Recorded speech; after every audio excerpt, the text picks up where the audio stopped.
बाळांनो, आज आपण समछेद अपूर्णांक तसेच अंशाधिक अपूर्णांक आणि छेदाधिक अपूर्णांक याविषयी अभ्यास करणार आहोत। आपण पहिला बघूया समछेद अपूर्णांक। ज्या अपूर्णांकाचे छेद समान असतात त्या अपूर्णांकाला काय म्हणायचं? समछेद अपूर्णांक।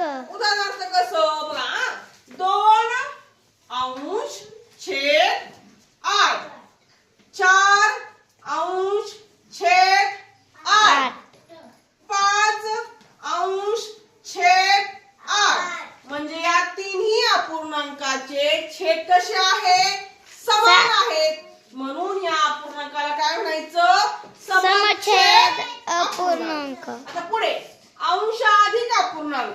ज्या अपूर्णांकाचा अंश मोठा असतो छेद लहान असतो अशा अपूर्णांकाला काय म्हणायचं? अंशाधिक अपूर्णांक। उदाहरणार्थ कसं बघा,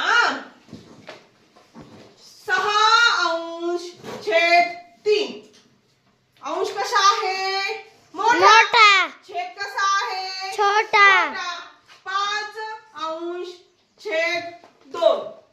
म्हणजे काय आहे? अंश कसा आहे? मोठा। छेद लहान आहे। म्हणून काय म्हणायचं? अंशाधिक अपूर्णांक।